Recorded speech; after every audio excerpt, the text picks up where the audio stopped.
Hello everyone, welcome back to my channel. So आज हम लोग बायोकेमिस्ट्री का एक जो मेमोरी वाला जो एक पार्ट है ना, उसको कवर करेंगे। और उससे रिलेटेड 1 मार्क कोई भी कम्पिटिटिव एग्जाम के ना कम कम मार्क्स में आपको काफ़ी सारे क्वेश्चंस मिल जाएगी। और ये जो अगर CSIR में अगर हम देखें तो उसमें बी पार्ट का ये क्वेश्चंस काफ़ी सारे आते हैं, एक या फिर दो आपको मिल ही जाएंगे बी पार्ट में। गेट में तो ये बहुत ही ज़्यादा फ्रिक्वेंट है ये टॉपिक।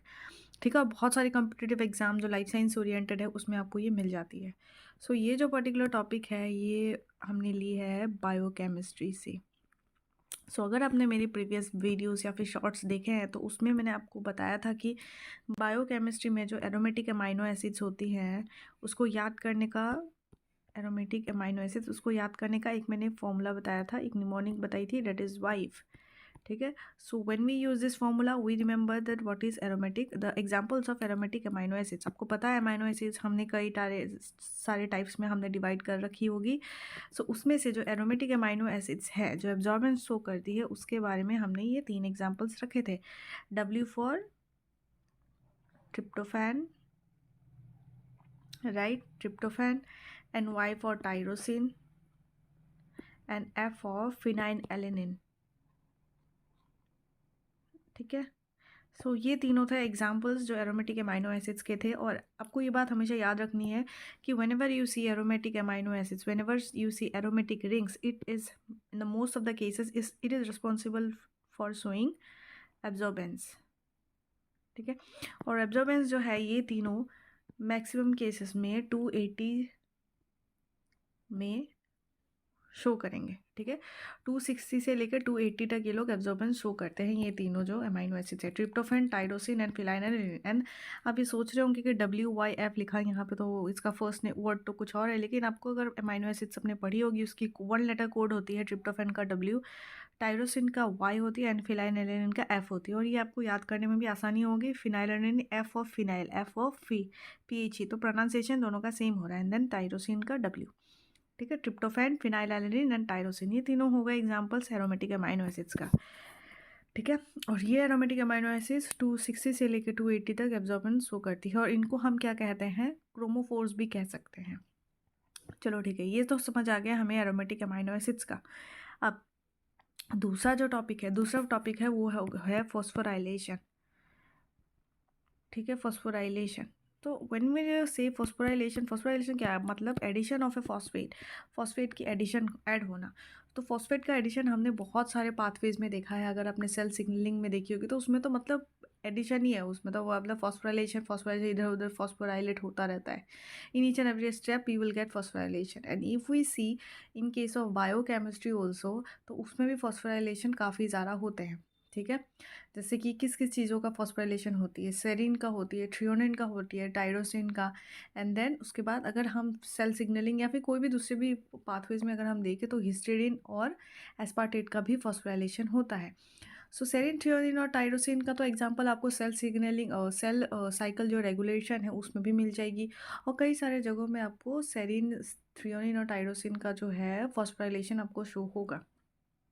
ठीक है, मैं आपको नाम यहाँ पे मेंशन कर देती हूँ, serine, threonine, tyrosine and serine, threonine, tyrosine and मैंने अभी कहा था आपको क्या, एक histidine and aspartate. Okay, so these are the examples which shows like phosphorylation. हम इन सब चीज़ों पे ना फॉस्फोराइलेशन फॉस्फेट ऐड कर सकते हैं। ठीक है, अब इसमें क्या होता है, जो सेरीन, थ्रियोनिन और टाइरोसिन होते हैं ये तीनों तो OH के बेसिस पे हमने इनको डिसाइड कर ली कि इन पे फॉस्फोराइलेशन होती है।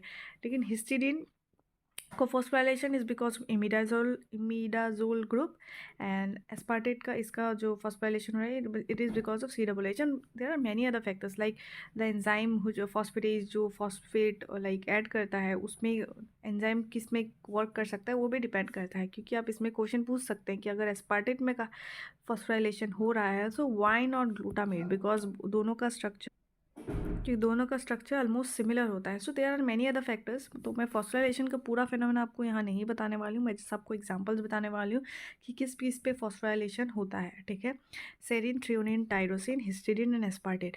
And while I explain things, while I give you the examples, जब मैं नाम बता रही हूँ आपको, आई बिलीव दैट अगर आप मेरे फ्रिक्वेंट लाइक वीडियो आप वॉच करते तो आपको पता होगा, मैं I prefer, I like suggest you कि आप एक पेन और पेपर लेकर बैठे, क्योंकि जो भी मैं बोल रही हूँ आप नोट डाउन करें, बिकॉज आगे जो स्टेप में आपको जब मैं क्वेश्चंस करवाऊँगी आपको यही सारे पॉइंट्स से आपको क्वेश्चन सॉल्व होने वाले हैं, ठीक है।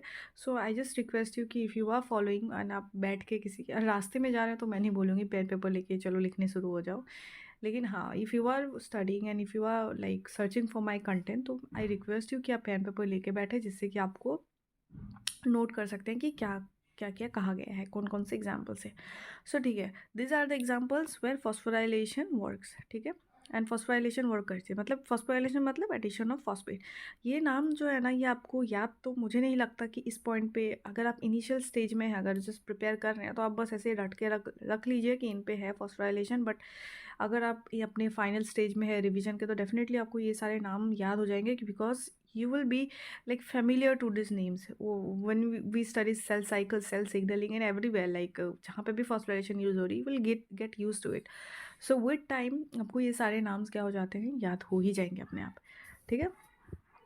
ये दो मैंने आपको क्या बताया, पहला अभी मैंने एरोमेटिक अमाइनो एसिड्स के बारे में बताया है, एंड देन अभी सेकंड पॉइंट में मैंने आपको फॉस्फोराइलेशन के बारे में बताया, लाइक कौन से अमाइनो एसिड्स पे फॉस्फोराइलेशन होती है, ठीक है। सो अभी हम क्वेश्चन करेंगे इससे रिलेटेड, जो एग्जाम में आए हैं, लाइक IISc में, गेट में या फिर CSI में, तो उससे रिलेटेड हम अभी क्वेश्चन करने वाले हैं, जिससे कि आपको सॉल्व करने में क्या हो जाएगी, आसानी हो जाएगी, आप जब ये टर्म्स याद रख लेंगे, ये जो अमाइनो एसिड्स के नाम आप याद रखेंगे तब, ठीक है।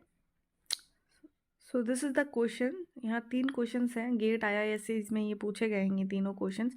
सो इसको हम सॉल्व करेंगे based on the knowledge that we have gained now, okay. Previously जब हमने ये नॉलेज गेन किया, उस बेसिस पे हम ये क्वेश्चन सॉल्व करने वाले हैं। तो पहला क्वेश्चन है, which of the following peptides can be easily detected by absorbance at 280 nanometre.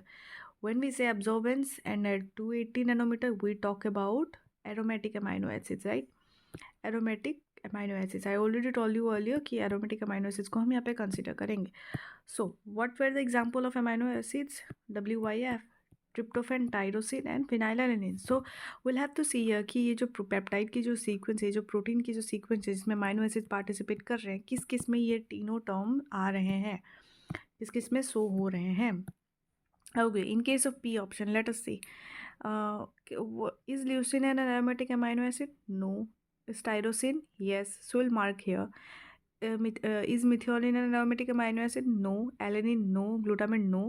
And then ऐसे ही करके हम क्या करेंगे, पी से एस तक हम इसकी सीक्वेंस देख लेंगे। सेरिन में नहीं होती, ट्रियोनिन में नहीं होती, ट्रिप्टोफैन या ये एक्चुअली में 3 लेटर कोड है, ये एरोमेटिक, ये अमाइनो एसिड जब आप पढ़ेंगे ना, आपको ये भी याद रखनी होगी, ये 3 लेटर जो कोड होती है ना, 3 अल्फ़ाबेट्स वाली जो कोड होती है, वो भी आपको याद रखनी है। So it's valine an aromatic amino acid, no isoleucine leucine. So देख लेंगे। अब आर ऑप्शन में हमें देखने को मिलेगा यहाँ पे, तो चलो मुझे तो कोई नहीं दिख रहा आर में। एंड देन एस में हमें दिख रहा है टाइरोसिन, ट्रिप्टोफैन 2 है।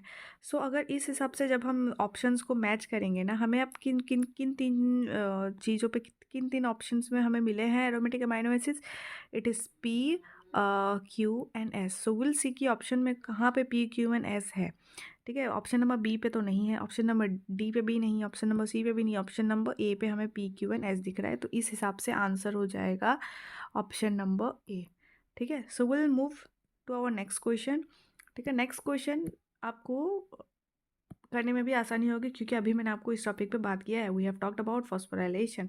So let's read the question, okay. Of the groups of amino acids indicated below, they are talking about this groups, ठीक है। Which one group of amino acids can be phosphorylated, तो इनमें से कौन से group के amino acids को हम फॉस्फोराइलेटेड कर सकते हैं। आपको एक नहीं देखना है, 3 अमाइनो एसिड्स का ग्रुप है, आपको चारों में से एक ग्रुप को चूज करनी है। So let's talk about the first option, it is threonine tyrosine, ये तो है ही नहीं, खैर ओके। थ्रियोनिन एंड टाइरोसिन है एक्चुअली में, ये थर्ड वाला ऑप्शन नहीं है। And then B, serine, threonine and tyrosine, of course ये तीनों है, अभी हमने देखा था। एंड देन उसके बाद सी ऑप्शन है सेरिन, फिनाइलएलानिन एंड ये फॉस्फोराइलेटेड, ओके। फिनाइलएलानिन में फॉस्फोराइलेशन नहीं होते, तो इसके वजह से हमारा ये ऑप्शन कट हो गया। एंड देन उसके बाद serine, threonine and phenylalanine, okay. So इसमें हमारा फॉस्फोराइलेशन किस पे नहीं होती है, फिनाइलएलानिन में नहीं होती, ओके, सो इसकी वजह से ऑप्शन नंबर डी कट हो गया, तो मतलब A B and D option cut हो गया, सो सिलेक्ट हो गया हमारा बी। बी पहुंच गया है फाइनल्स में, सो बी हमारा आंसर हो जाएगा। ओके, सो नेक्स्ट हम उसके थर्ड वाला क्वेश्चन में देखेंगे कि सेम सेम पैटर्न का ही क्वेश्चन है जो थर्ड वाला है ना, सेम एक फॉस्फोराइलेशन पे ही बेस्ड है क्वेश्चन। सो इन से self lysates of E coli radioactive isotope gamma 320 phosphate ATP can be use to label the following. आपको अगर पता होगा तो ये वाला जो है ना लेबलिंग के लिए यूज़ करते हैं हम गामा 32 फॉस्फेट ATP पे।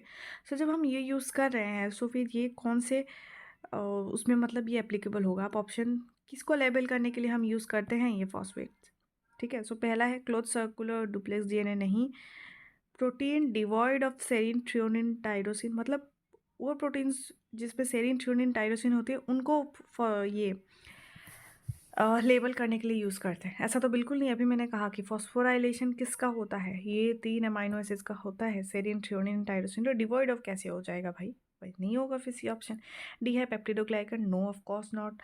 अभी हमने क्या पढ़ा था, अभी हमने ऑप्शन में पढ़ा था कि जो जो फॉस्फोराइलेशन होती है वो सेरिन थ्रियोनिन एंड टाइरोसिन पे होती है। So option number B is correct, protein containing serine threonine and tyrosine. So likewise ये तीनों के क्वेश्चंस के हमने आंसर कर लिए हैं और it was very simple for us based of only 2 information, that is like aromatic amino acids which I have already told you, a mnemonic to remember, like wife को अगर आप याद करेंगे तो आपको aromatic amino acids याद रहेगी, and then phosphorylation if you are familiar तो आपको ये आराम से याद हो जाएगा। But even if you are not familiar with like what are the amino acids which get phosphorylated, तो आप मुझे कमेंट सेक्शन में बता दीजिए। I will create a mnemonic, आपको रिमेंबर करने के लिए एक, आपको याद करने के लिए एक ट्रिक बता दूंगी जिससे आपको वो तीनों, वो जो फॉस्फोराइलेशन किस किस पे अमीनो एसिड पे होती है वो याद करने में आपको आसानी हो जाएगी। आप मुझे कमेंट सेक्शन में बता सकते हैं if you need it, because I think अगर ज़रूरत नहीं है चीज़ों की तो it's like useless for me to, like मैं गार्बेज नहीं बनाना चाहती अपने चैनल पे, तो इसीलिए आपको ज़रूरत है तो obviously I create a mnemonic for you, okay. So that's all for today. I hope these 3 questions really helped you, and based on this I will suggest you to try another questions with all the PYQ books, whatever books you have. So उसमें से I'll suggest कि आप उसमें से PYQ करें and उसका solution निकालें, and if you face any kind of problem तो please let me know in the comment section, and if you like my content and if you are getting any kind of help from it, so and please like, share and subscribe. Okay, so that's all for today. Thank you so much for watching guys. Have a nice day.